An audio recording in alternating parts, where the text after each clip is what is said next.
오늘 하나님께서 우리에게 주시는 말씀 함께 읽도록 하겠습니다. 오늘 한 절인데요, 구약성경 에스겔 48장 35절 말씀입니다.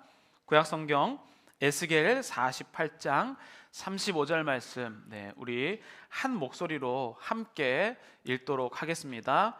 그 사방의 합계는 18,000척이라 여호와 삼마라 하리라. 아멘. 아멘. 이 여호와 하나님의 이름 시리즈 13번이고요. 하나님의 이름은 12번째 이름입니다. 그리고 이제 하나님의 이름은 오늘이 마지막 주일입니다. 이 하나님의 이름 시리즈를 준비하면서 저는 굉장히 좋았고, 사실은 이 스토리를 놓고 싶지가 않았습니다. 왜냐하면 저도 이것을 준비하면서 살펴보면 하나님을 우리가 하나님께 예배 드리러 오는데 생각보다 내가 하나님이 궁금하기보다는 내가 궁금한 경우가 훨씬 많았기 때문이죠. 우리의 예배라는 것은 하나님께 영광을 돌리고 하나님이 누구신지, 하나님이 내 삶에서 어떤 분이신지를 계속해서 반복하는 그러한 일들인데, 잘 보면 예배를 드리러 오는 사람 중에 하나님이 궁금하기보다는 내 인생이 이 문제가 어떤 뜻일까라고 하면서 오히려 나에게 집중하는 경우가 많은데, 하나님의 이름 시리즈를 하면서 성경 안에서 하나님의 이름을 통하여서 스스로 하나님이 누구다라고 알려주신 그것을 제가 이제 연구하고 또 그것을 살아내려고 하면서 참 좋았던 것 같습니다. 비록 우리가 이 하나님의 이름 시리즈는 여기서 마무리를 하지만 여러분들의 인생이 항상 언제나 하나님이 궁금하시는 분들이 되시기를 간절히 축복합니다.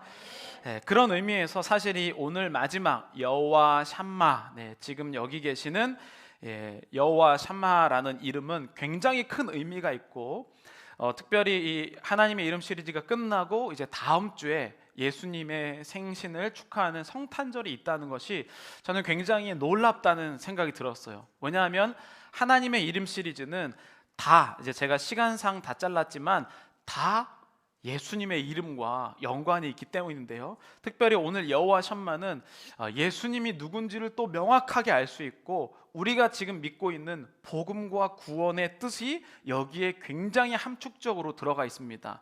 그래서 오늘 여러분들이 이 말씀을 들으시고 어떻게 구약과 신약이 연결되는가, 이 부분에 대해서 큰 깨달음이 있으시기를 간절히 원합니다. 약속, 그래서 여기 계신다, 이 샴마라는 뜻은 여호와께서, 여호와 샴마니까 여호와께서 거기 계신다라는 뜻이에요. 그래서 이거를 좀 의역해서 우리와 함께 하시는 여호와라고 표현하기도 하죠. 근데 이 말을 신약 성경에서 굉장히 많이 사용하는데, 그게 뭐냐면 우리와 함께 계시는 그리스도 임마누엘, 똑같은 뜻입니다. 그래서 임마누엘과 여호와 샴마는 여기에 계시는, 지금 우리와 함께 하시는 이라는 뜻으로 같은 뜻으로 사용이 되죠. 그런데 이 두 뜻이 예수님과 여호와가 어떻게 계시는 게 같은가라고 하는 것이 오늘 이 말씀을 통해서 조금 더 많이 이해가 가실 겁니다. 그래서 하나님께서는 이 에스겔이라는 선지자를 통해서 이 부분을 이미 이제 구약 시대에 보여주셨는데, 그것이 이미 신약 시대에 성취된 것이죠. 그래서 도대체 어떤 약속을 에스겔에게 하셨길래 이런 일들이 일어나는가, 그 부분을 우리가 말씀을 통해서 함께 나누고자 합니다. 제가 예화 하나를 드리겠습니다. 두 사람이 밖에서 싸움을 하고 있었습니다. 근데 서로 네가 잘났냐 내가 잘났냐 서로 이제 자기가 옳다고 싸움을 하고 있는데, 한 사람이 이 상대방에 있는 약점, 그 약점을 가지고 이렇게 얘기했어요. 네가 그러고도 집사냐? 이렇게 물어봤습니다. 그러니까 보통 이제 싸울 때 교회 다니는 사람이라고 하면 교회 다니는 사람이 어떻게 이래? 라고 하면서 네가 그러고도 집사냐? 이렇게 공격을 했습니다. 그랬더니 이분이 뭐라고 했을까요? 여러분들은 그런 공격 들어본 적 없으십니까? 전혀 모른다는 눈빛도 계시지만, 당신이 그러고도 집사입니까? 장로님입니까? 이렇게 물어볼 수도 있죠. 싸우다 보면. 여러분은 뭐라고 대답하시겠습니까? 네? 아니다? 이분은 이렇게 대답했어요. 내가 교회에서나 집사지 밖에서까지 집사냐? 이렇게. 우리의 열망이죠. 웃긴 이야기인데 여기에 우리의 현실이 아주 진하게 들어있어요. 기독교인들, 교회 다니는 사람들, 굉장히 이분법적인 생각을 하고 있다는 생각이 들어요. 하나님께서 통치라고 하는 이 다스리시는 지역이 정해져 있다라고 하는 생각이 여기에 들어져 있죠. 그래서 하나님은 어디에만 계신다? 교회에만. 그래서 교회 올 때는 다 보면 착하고 선하고 거룩하신 분들인 것 같은데 이제 나가면서 이제 담배 하나 딱 물고 이렇게 딱 침 딱 뱉고 그 다음에 뭐 차 안 비키면 야 이러면서 막 욕도 나오고 그렇죠? 왜냐하면 하나님의 통치는 교회에만 이루어진다고 생각하니까. 이런 부분들이 사실은 우리에게 많이 있죠. 그런데 제가 질문을 해보면 하나님은 그러면 교회만 계십니까? 온 세상에 계십니까? 라고 물어보면 어떤 사람이 하나님이 교회만 계십니다 라고 얘기하겠습니까? 모든 사람 다 머리로는 하나님이 온 우주 만물 어디에도 존재하신다, 무소부재하신다라는 것을 안다고요. 그러나 실제로는 믿지를 않아요. 왜냐하면 하나님은 교회에만 계십니다. 그리고 예배 끝나고 갈 때 하나님 여기 지키셔야 되니까 안녕히 계세요 하고 집에 가시잖아요. 그러니까 이런 상황들이 계속해서 벌어질 수밖에 없다는 것이죠. 하나님은 내가 생각하는 곳에만 계시는구나. 여러분, 근데 이렇게 우스운 생각을 이스라엘 백성들은 굉장히 진심으로 믿고 있었어요. 이스라엘 백성들은 성전 안에만 하나님이 계신다라고 믿었죠. 그래서 이스라엘 백성들은 성전에 와야지만 하는 것이죠. 그래서 일반 사람들은 1년에 한 번밖에 대속제일에 가서 막 몰려들었지만 결국에는 하나님을 만나는 분은 대제사장, 이 정도밖에 만나지 못했고, 사람들은 요 솔로몬 성전, 지금 이 당시에는 솔로몬이 만든 성전에 가야지만 하나님이 통치하시는 것이고, 저 주변에 있는 뭐 바벨론이나 이런 나라에는 하나님 안녕히 계세요 해서 모르는 그러한 땅으로 생각을 합니다.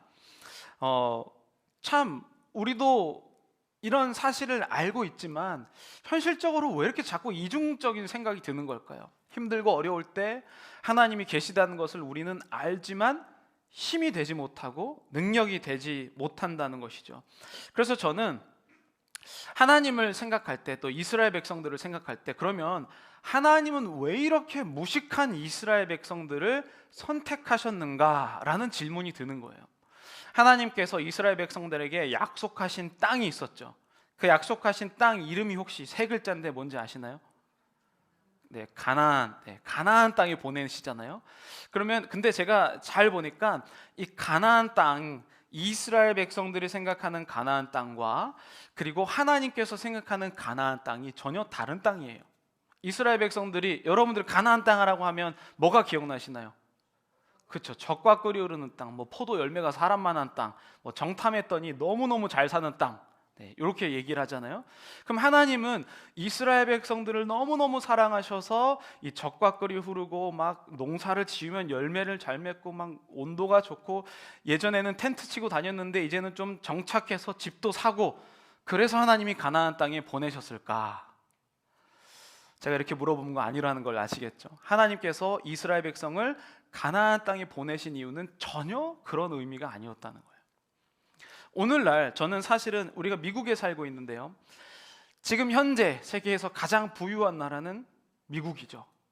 우리는 그런 가나안 땅과 비슷한 나라에 살아요. 그래서 여러분, 이민 초기에 한국에서 미국을 바라보셨을 때 어떤 기대를 하셨습니까? 마치 이스라엘 백성이 우리 광야에 살다가 와, 미국에 가면 바나나가 이만하대, 뭐 고기를 실컷 먹는데, 집이 엄청 넓대, 뭐 잔디밭이 펼쳐져 있대, 이렇게 생각하고 미국에 오셨을 거 아닙니까? 물론 처음에 왔었을 때는 그렇게 좋은 부분들이 보였겠죠. 하지만 살아보니 똑같은 거, 여기도 고난이 있고 고통이 있고, 여기에서 우리가 막 정착하려고 막 집을 살려고 애를 쓰지만 실제로는 하나님이 우리를 미국에 보내신 이유도 저는 다른 이유가 있다고 생각합니다. 하나님은 왜 도대체 이스라엘 백성을 가나안 땅에 보내셨을까? 이유가 뭘까요? 그동안 못 살았으니까, 광야에서 물도 못 먹고 밥도 못 먹었으니까 가나안 땅, 좋은 땅 가서 살아라 라고 하나님이 보내신 게 아니고요, 하나님이 가나안 땅에 보내신 이유는요, 자격이 안 되는 한 민족, 나라도 만들지 못하는 한 민족을 통해서 그 당시 그 세계에서 가장 부유한 땅에서도 하나님이 선택하시면 잘 살 수 있다는 걸 보여주기 위해서였다는 거죠. 그러니까 자격 안 되는 이스라엘 백성을 지금 세상에서 제일 좋은 땅으로 보내셔서 자격이 돼서 이 땅에 온 게 아니라 하나님을 믿는 믿음으로 말미암아 이 땅에서 모범이 되게 하시려고 가나안 땅에 보내신 거죠. 그게 이스라엘을 가나안 땅에 보내신 이유인데, 이스라엘 백성들은 점점 어떤 생각을 하냐면, 내가 조금 하나님께 순종도 잘하고 우리가 제사도 드리고 좀 실력도 좋고 착하고 그래서 우리가 선물로 가나안 땅을 받았다라고 생각을 했어요. 이 차이가 하늘과 땅 차이입니다. 여러분, 만약에 그냥 우리가 상식적으로 생각을 해보시죠.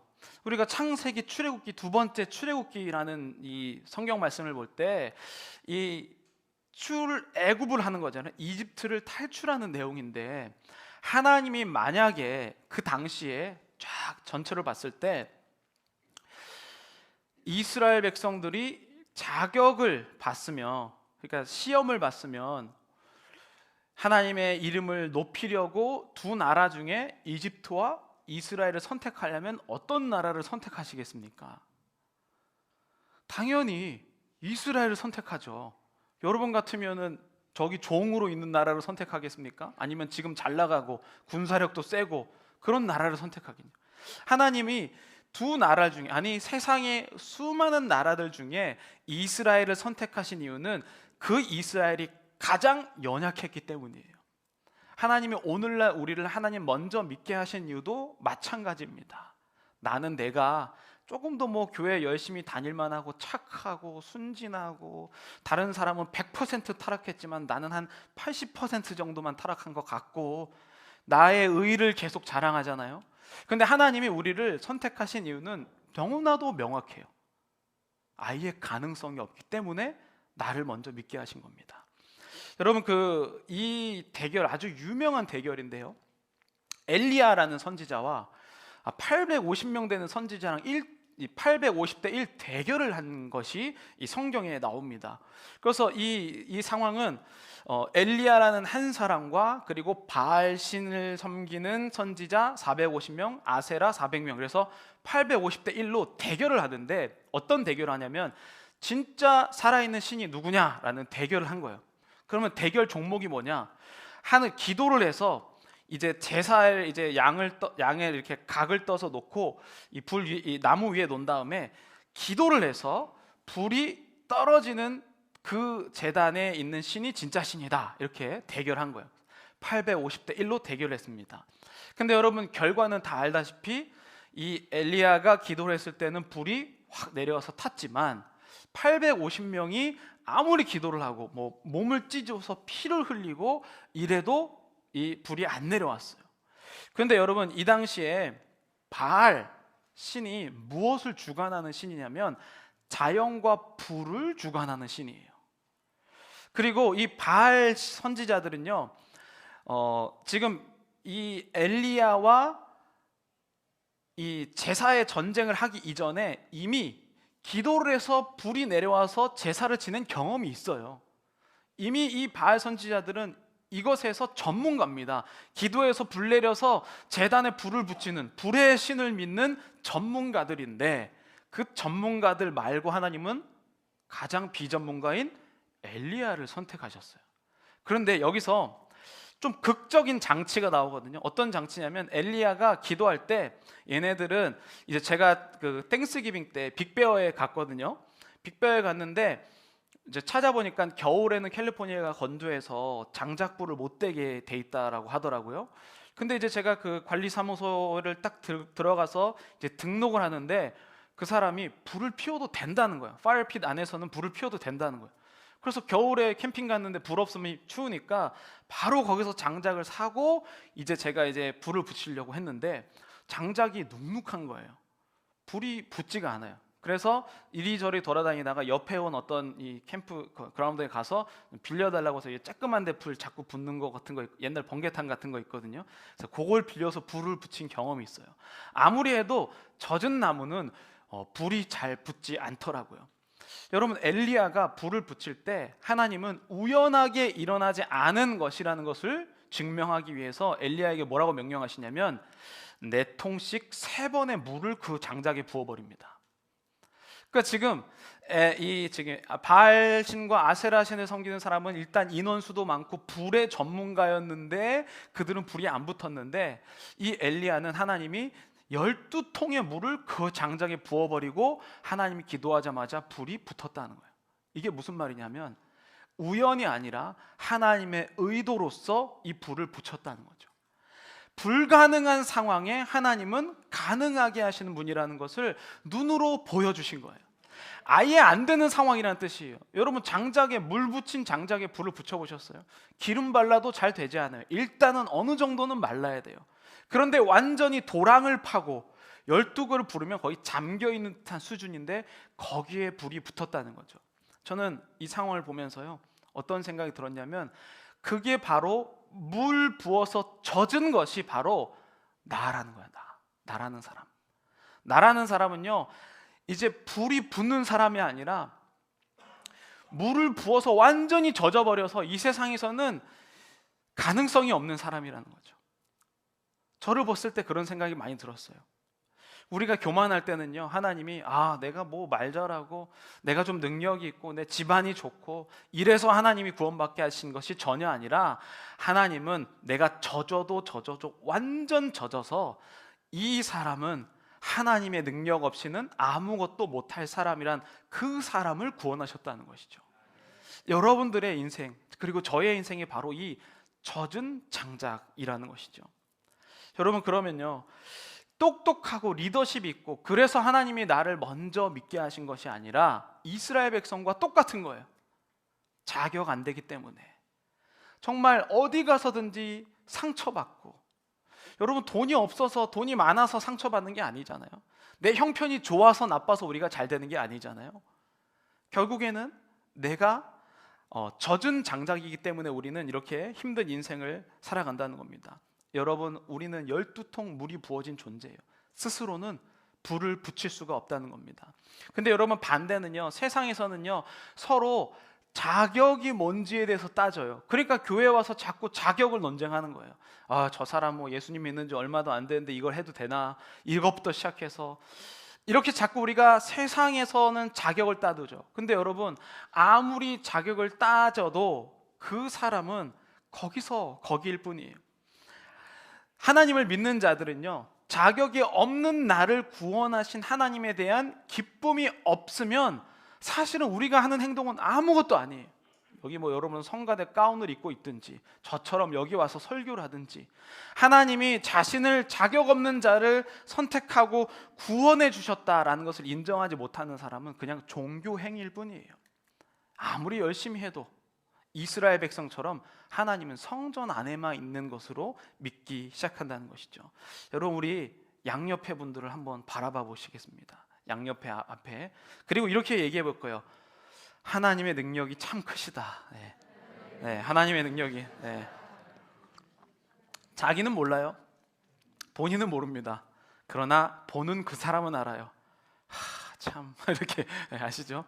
그리고 부부는 알죠. 자기는 엄청 똑똑하다고 생각하지만 그 상대방이 얼마나 많은 실수를 하는지.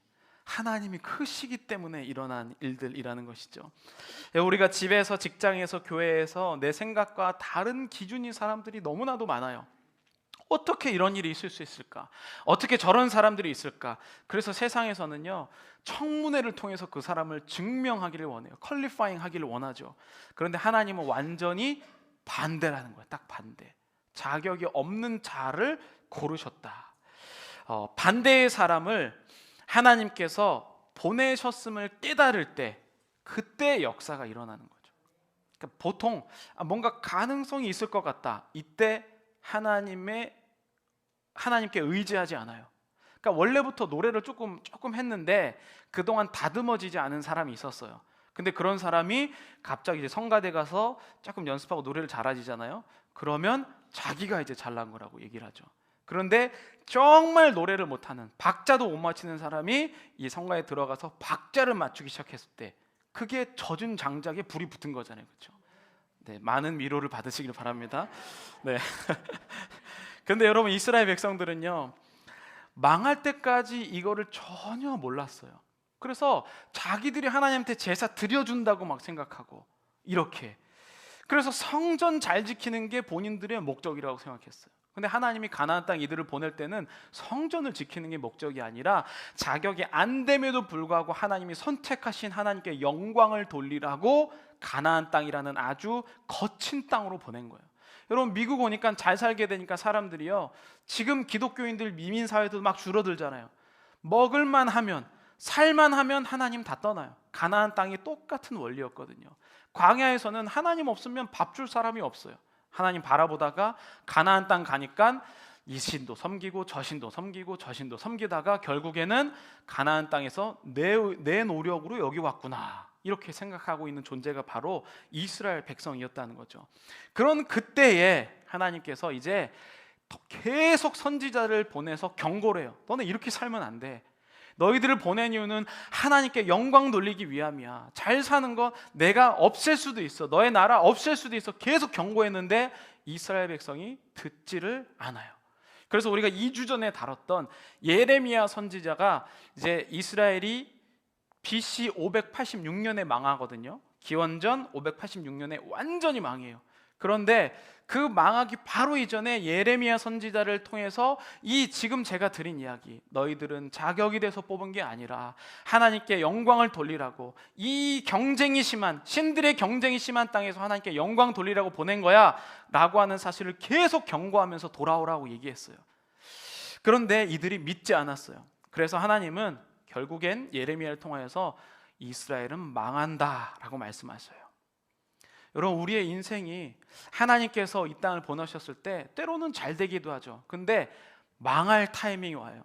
근데 그 망할 타이밍은 뭐냐면요, 내 인생이 정말로 완전히 망하는 게 아니라 하나님이 이 사건을 통하여 말씀하시겠다라는 거예요.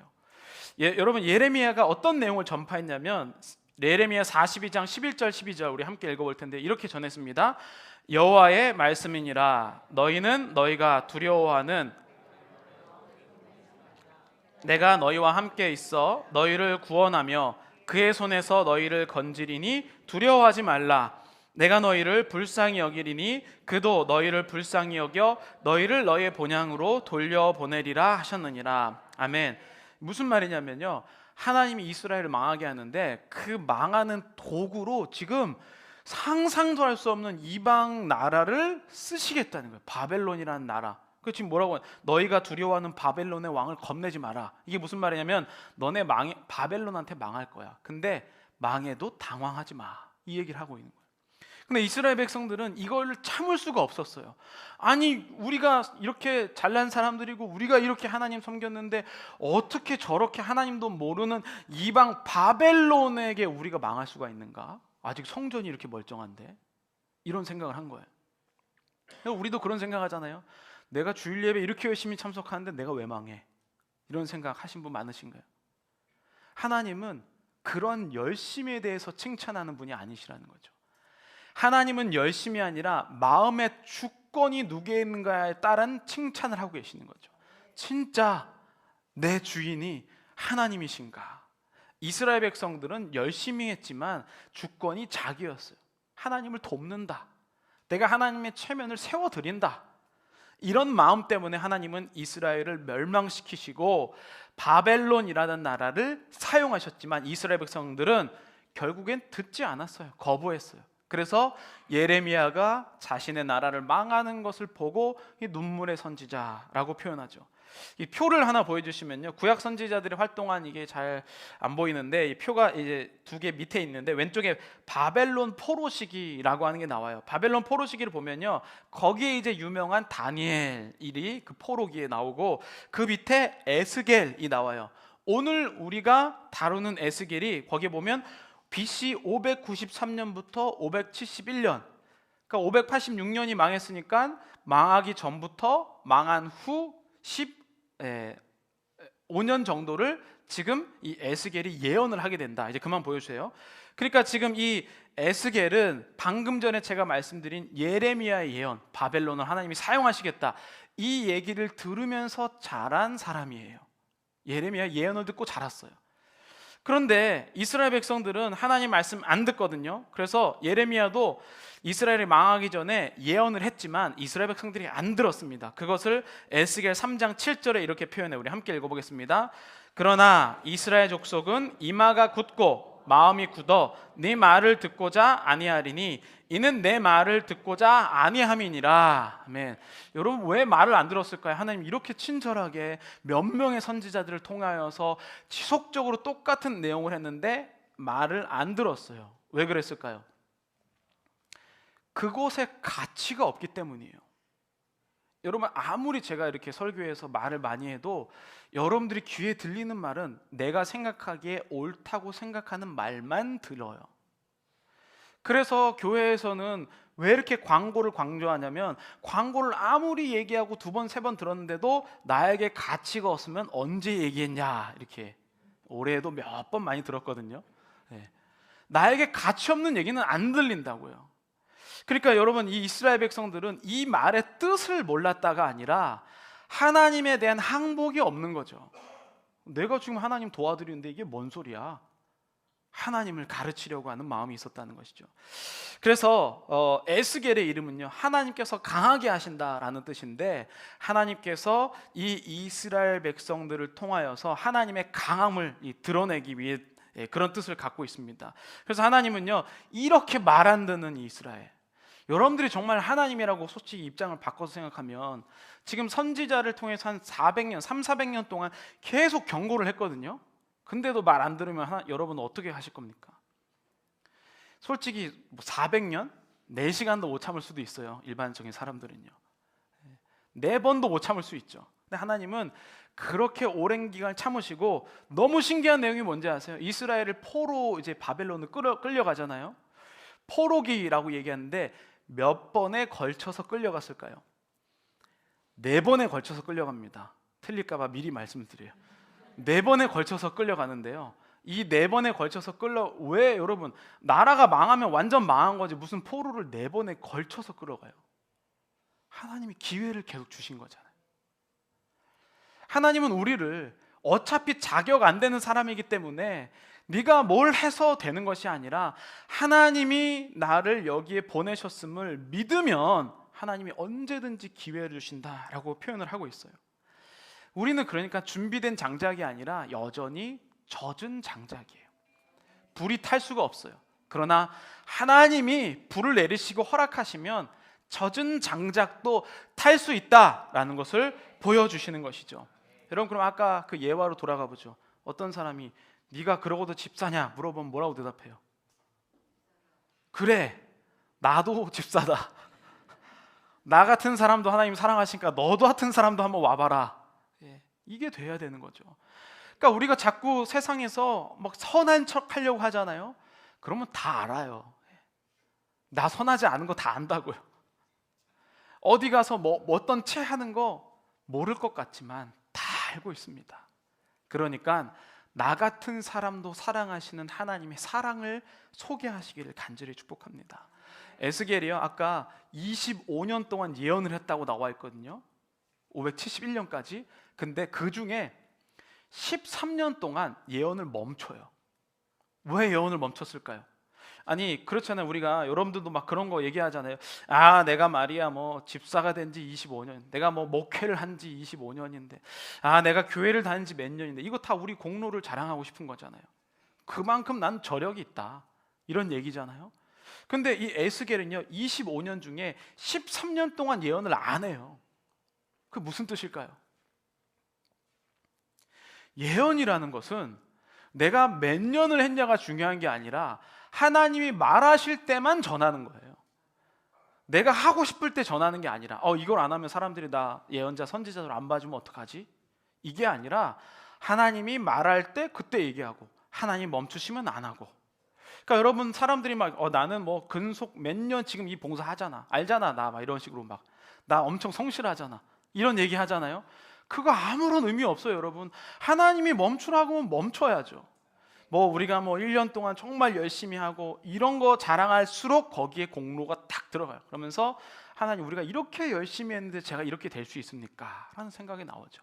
하나님이 멈추면, 제가 이제 취임하기 그때부터 계속 얘기했잖아요. 제가 설교단에 딱 올라왔는데 오늘 말씀 준비가 안 되면 여러분 자습하세요 하고 내려간다고. 여러분 하나님이 말씀이 없다고 하면 없는 거예요. 그게 선지자요 예언자요 하나님께 주권을 맡긴 자의 삶이거든요. 에스겔이 13년 동안 포로로 끌려고 나서 한동안 하나님 말씀을 주지 않으셔요. 하나님이 성전을 완전히 파괴되고 성전을 떠나십니다. 그리고 13년의 침묵이 있었어요. 그리고 나서 하나님이 다시 에스겔에게 말씀하시기 시작한 것이 바로 에스겔서예요. 그리고 나서 하나님이 뭐라고 얘기했냐면 내가 다시 돌아오겠다 이 말씀을 하셔요. 근데 저는 굉장히 이성적이랑 합리적인 생각을 강해서 이 말씀을 읽으면서 이해가 안 갔어요. 왜 하나님은 돌아오시겠다고 하실까? 여러분 그렇지 않아요? 지금 하나님이 이스라엘 백성들이 그렇게 말썽 부리고 하나님 제대로 안 믿어서 그래서 지금 하나님이 떠나셨잖아요. 이스라엘 완전히 망하게 하시고 하나님이 계신다고 하는 그 성전조차도 무너뜨려 버렸어요. 이거 성전도 하나님은 이스라엘 백성이 허락하지 않으실 정도로 완전히 떠났어요. 그러면 13년 동안에 이스라엘 백성들이 회개를 했을까요? 안 했습니다. 이스라엘 백성 변한 게 하나도 없었어요. 근데 하나님이 돌아오신대요. 왜 그랬을까요? 그것이 바로 오늘 에스겔서 성경 말씀에서 이야기를 합니다. 우리 에스겔서 36장 22절 23절 하나님이 왜 돌아오셨는가 우리 함께 읽어보겠습니다. 그러므로 너는 이스라엘 족속에게 이르기를 주 여호와께서 이같이 말씀하시기를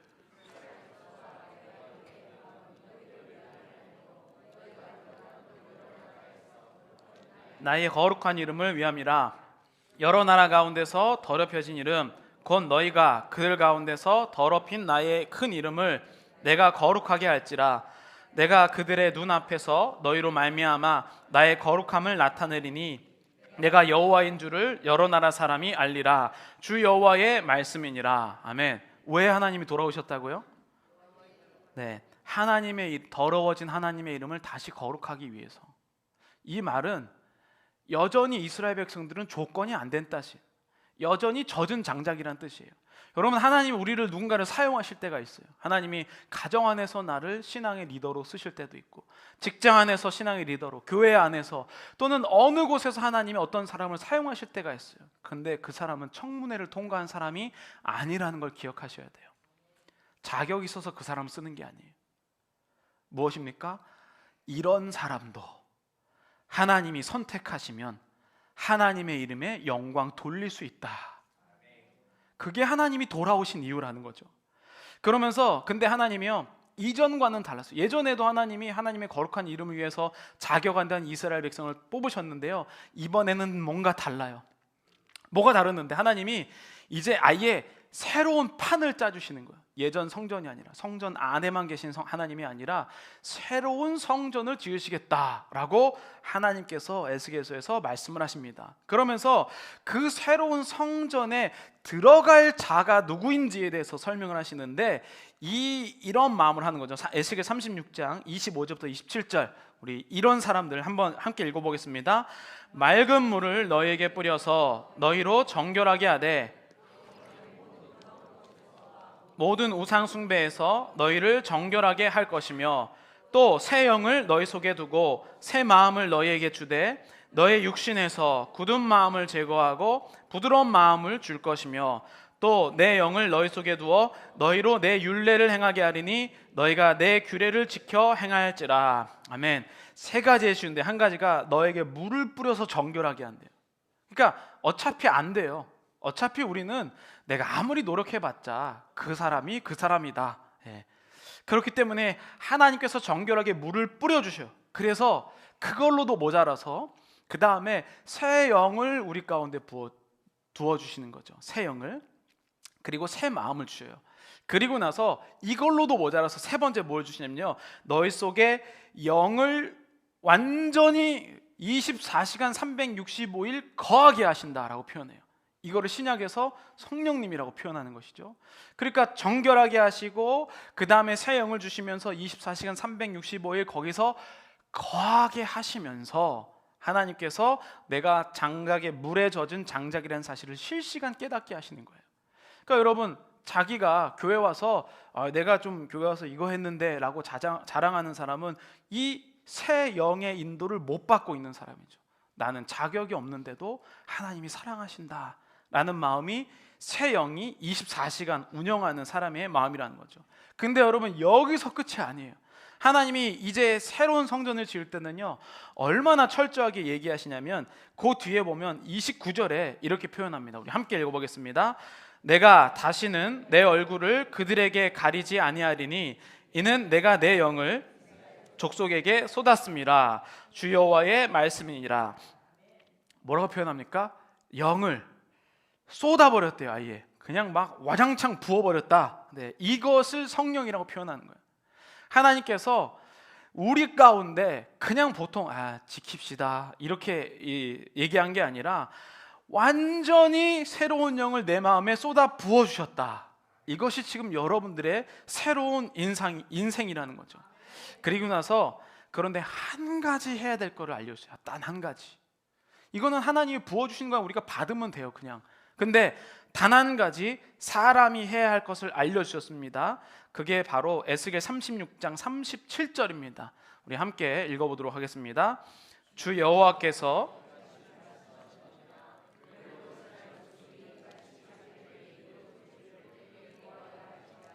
내가 그들의 수요를 양떼같이 많아지게 하되. 여기 잠깐 말씀 띄워봐 주세요. 여러분 잘 보면 뭐라고 했습니까? 주 여호와께서 이같이 말씀하십니다. 여기 그래도 이스라엘 족속이 이같이 자기들에게 이루어 주기를 내게 구하여야 할지라. 무슨 말이냐면 어차피 하나님이 결정하신 일은 이루어집니다. 내가 기도한다고 해서 안 이루어지고 기도한다고 해서 이루어지는 게 아니에요. 그런데 뭐라고 하냐면 그래도 이루어 주기를 내게 구하라. 기도하라는 뜻이거든요. 왜 기도할까요? 어차피 하나님 뜻대로 다 할 거면서. 이런 생각 안 해보셨습니까? 아니 지금 여기에 하나님 뜻대로 다 하신다면서요. 뭐 내가 기도한다고 해서 뭐 안 바뀌고 이런데 왜 우리에게 기도를 하라고 하셨을까요? 그런 사람들이 있어요. 힘들고 어렵고 아프고 또 병 걸리고 아플 때에 막 같이 기도하고 했는데 이제 이 문제가 해결되면 입을 싹 닦는 사람들이 있어요. 왜 그런지 아세요? 기도 안 해서. 왜 기도를 해야 하냐면 하나님이 어차피 하나님의 일을 이루셔요. 그런데 기도를 안 하면 그걸 자기가 한 줄 아는 거예요. 기도를 안 하면 어차피 하나님은 일을 이루시거든요. 근데 기도를 안 하게 되면 어차피 주체자가 누군지를 모르는 거예요. 그래서 내가 뭐 오른팔을 올렸더니 되네? 이런 식으로 자기를 자랑하기 시작해요. 내가 그때 착한 일을 하니까 됐더라. 네. 그러니까 기도를 하는 이유는 지금 이 일을 진행하시는 분이 하나님이심을 알게 하기 위해서 기도를 하는 겁니다. 여러분들의 인생이 당연히 힘들고 어렵죠. 그러나 젖은 장작도 하나님께서 하시겠다고 하면 하는 것이고 그래도 이루어주기를 구하여야 하는 여러분 되시기를 간절히 축복합니다. 내가 진행한 일이 아니라는 뜻이에요. 이것을 깨닫게 해주시는 분이 누구냐? 아까 쏟아 부어주신 그 성령님. 이거 다 여러분 제가 지금 설명드리는 거 이거 다 우리는 신약을 알기 때문에 다 우리는 막 쏙쏙 이해가 가잖아요. 이스라엘 백성들은 난생 처음 듣는 이야기예요. 아니 성전에 들어간 민족만 구원을 받고 성전을 지키는 사람들, 성전과 율법을 하는 사람들만 하나님이 도움받는 것이지 다른 사람들이 어떻게 그럴 수 있냐를 이들은 정말로 믿지 못했어요. 그래서 이제 하나님이 동쪽 문으로 나갔다가 동쪽 문으로 딱 들어오시거든요. 그러면서 성소에부터 에스겔의 환상을 보여주기 시작하는데 어떤 일이 일어납니까? 성소에서 물이 여기서부터 막 흘러나오는 거예요. 물이 흘러나와서 성전을 채우고 제단을 채우고 성전을 채우고 문지방을 넘어서 밖으로 넘어가고 밖으로 넘어서 바다까지 이어지거든요. 근데 이 물이 닿는 마다 어떤 일이 일어나냐면 생명이 다시 살게 돼요. 그 전에는 성전에 오는 사람만 하나님의 자녀였다는 거죠. 근데 이제 이때부터 어떻게 되냐면 성전에 흐른 물을 맛본 모든 자는 생명이 소생된다. 그래서 예수 그리스도를 이 샘물이 터져 나오는 것으로 표현하는 거예요. 예수 그리스도가 성전이시기 때문에. 그래서 여러분 우리는 성전 안에만 하나님이 계신 게 아니라 온 우주 만물 하나님을 맛본 모든 자들이 다 생수가 흘러 넘친다는 것이죠. 여러분, 그러면 오늘 이제 본문을 마무리를 해보면요, 오늘 본문 에스겔 48장 35절인데요 그 사방의 합계는 18,000척이라 그날로는 그 성읍의 이름을 여호와 샴마라 하리라 라고 표현하거든요. 그러면 거기 계시는 이 여호와 샴마는 결국에는 오늘 하나님을 믿는 모든 자, 내가 자격 없음을 인정하며 하나님을 믿는 모든 자에게 하나님이 거기 계시겠다. 그러니까 우리 모든 사람의 지금 마음이 이제는 성전으로 변하기 시작한 겁니다. 그게 여러분들 우리가 받고 있는 축복이에요.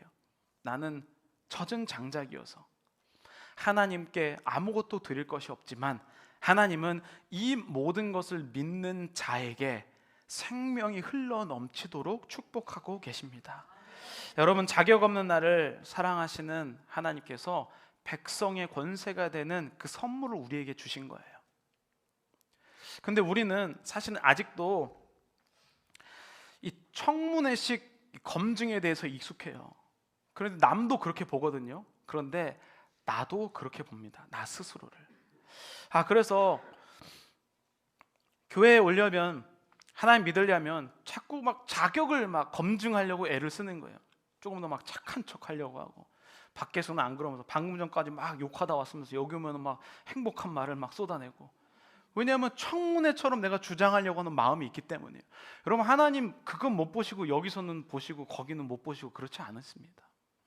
교회 오기 전까지 그렇게 누구를 미워하다가 여기 오면 행복한 것처럼, 하나님이 정말 손이 짧아서 우리를 구원하지 못함이 아니시고 하나님은 그거 다 아신다는 거죠. 우리가 해야 될 일은 뭐냐면요, 그런 나도 사랑하시는 하나님께 완전히 두 손 두 발 다 드는 것뿐입니다. 그럴 때에 거기 계시는 여호와 샴마, 그럴 때 여러분, 하나님은요, 여러분 만약 우리가 청문회식 신앙을 갖고 있잖아요, 그때는 교회에만 하나님이 계신 거예요. 왜냐하면 교회 와서는 나 착한 척 했으니까. 그런데 조금만 나쁘게 바깥에 나가면 하나님은 이때는 좀 눈 감아주세요, 하나님 여기 안녕히 계세요. 그러나 여러분, 자격 없는 나를 구원해 주신 하나님을 믿잖아요. 그렇게 내가 혈기 부리면서 누군가가 싸울 때도 하나님이 지켜보고 계심을 느끼면요, 그때 싸움 멈출 수 있는 거예요. 어떤 사람은 자기가 착한 사람이 되어서 싸움 자체를 멈추겠다라고 생각하는 사람이 있어요. 그것조차도 자신의 욕심이죠. 물론 그런 사람들도 있겠지만 실제로 대부분의 사람은요, 인생이 그렇게 쉽게 변하지 않습니다. 언제 변하냐면 이렇게 혈기 부리는 나를 바라보고 계신 예수님을 볼 때, 그때에 우리의 삶이 변한다는 것이죠. 그게 바로 샴마, 임마누엘, 여러분들의 마음 가운데 함께 계시는 분입니다. 여러분, 그 한 사람의 찬양 우리 하고 기도하겠습니다. 한 사람의 고백이 있어요. 감옥에 가신 분인데요, 이렇게 고백했어요. 저는 감옥에서 항상 하나님께 감사를 드렸습니다. 하늘이 보이면 하늘 보고 감사드리고, 땅을 보이면 땅을 보고 감사드렸습니다. 이게 누구의 고백이냐면 26년간의 감옥 생활을 마치고 나왔던 이 남아공의 만델라 대통령의 고백이었어요. 이 사람은 죄가 없이 들어갔거든요. 근데 그 26년 동안 하늘을 봐도 감사하고 땅 봐도 감사하고 했대요. 그런 이유는요, 결국에 자기가 자격 없으니까 하루 자체가 우리에게 선물입니다. 여러분, 우리가 힘들고 어려워하는 이유는 이 고통이 내일도 이어질 것이라고 생각하기 때문에 우리가 고통스러워하는 거거든요. 근데 여러분, 만약에 오늘이 지금 주어진 마지막 날이라고 생각하면 누구를 미워할 시간이 모자라요. 그렇지 않습니까? 우리의 마음이 언제부터 이렇게 어그러지고 우리의 마음이 왜 이렇게 삐뚤어집니까? 용납이 안 돼서 그렇잖아요. 사람을 용납할 수 없어서. 여러분, 정말 우리가 너무나도 힘들어서 감당하지 못하는 것은요, 사람이 이 자기가 스스로 살기 위해서 우리 뇌는 그걸 생각하지 못하도록 해요. 그래서 진짜 심각한 상황은요, 그냥 기억 상실이냐 잃어버립니다. 우리가 이렇게 힘들어하는 것은요, 내가 생각할 만하니까 고통스러워하는 거죠. 그런데 그게 뭐냐면 내일도 우리는 당연히 오는 줄 알거든요. 제가 2023년에 1년을 보내면서 매번 들었던 생각이 바로 그거였어요. 아, 하나님이 오늘까지만 주셔도 나는 좋은가? 내일 못 일어나도 나 오늘 행복할 수 있는가? 그 마음만 있으면요, 사실은 누구를 미워할 시간도 없고 하나님이 나 오늘 하루 왜 주셨는지 이 생각하기에 너무나도 바쁘다는 것이죠. 여러분, 저는 이러한 여러분들의 소명이 회복되시기를 간절히 축복합니다. 우리 시간 함께 찬양하면서 기도할 텐데요, 나의 백성이 다 내게 기도하며 나의 얼굴을 구하여서 그 악한 길 떠나며 우리 함께 찬양하겠습니다. 나의 백성이 다 경비하여 내게 기도하며 나의 얼굴을 구하여서 나의 얼굴을 구하여서 그 악한 길 떠나면 악한 길 떠나면 하늘에서 듣고 죄를 사하며 하늘에서 듣고 죄를 사하며 그들의 땅을 고치리라. 그들의 땅을 고치리라. 아버지여 고쳐주소서. 아버지여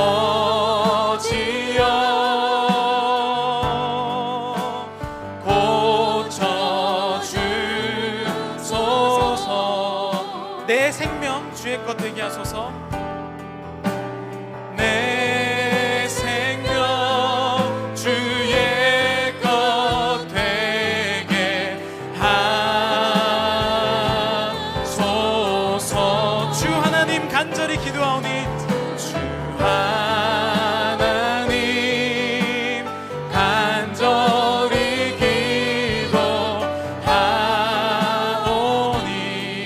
상한 이 마음 상한 이 맘 새롭게 아버지여 고쳐주소서. 아버지여 고쳐주소서. 아버지여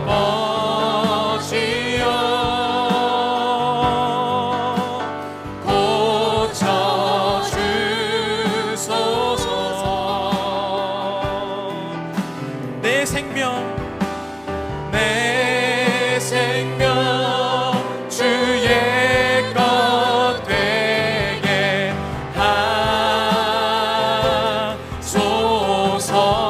주 하나님 간절히 기도하오니 하나님 간절히 기도하오니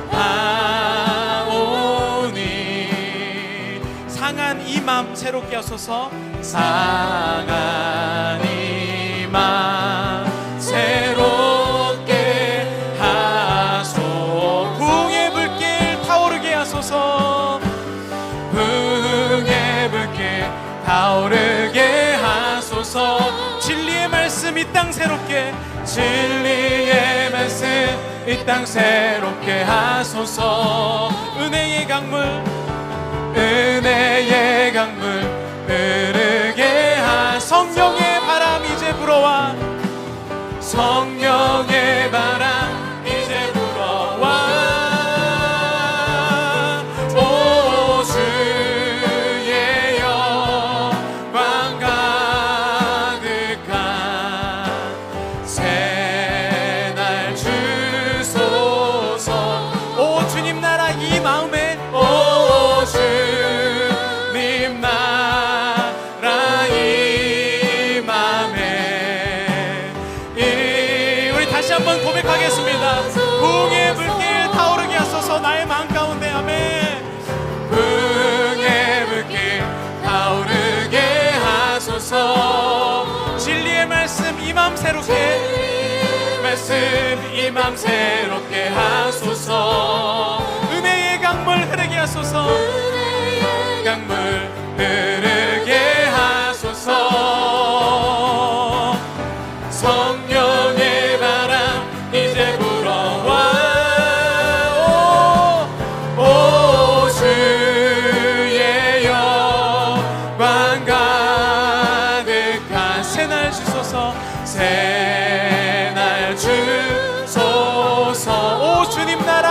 마음에 임하소서.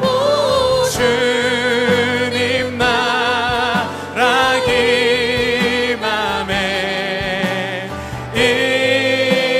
임하소서. 우리 시간 다 함께 주여 한번 외치시고 통성으로 기도할 때, 여러분, 우리는 내가 얼마나 선한지를 하나님께 증명받고 칭찬받기를 원하지만 나는 젖은 장작일 뿐입니다. 지금 교회 와서 우리가 거룩한 척하지만 우리 마음 가운데 화와 우리 마음 가운데 미움과 증오와 욕심이 얼마나 많은지 하나님 그것도 다 알고 계십니다.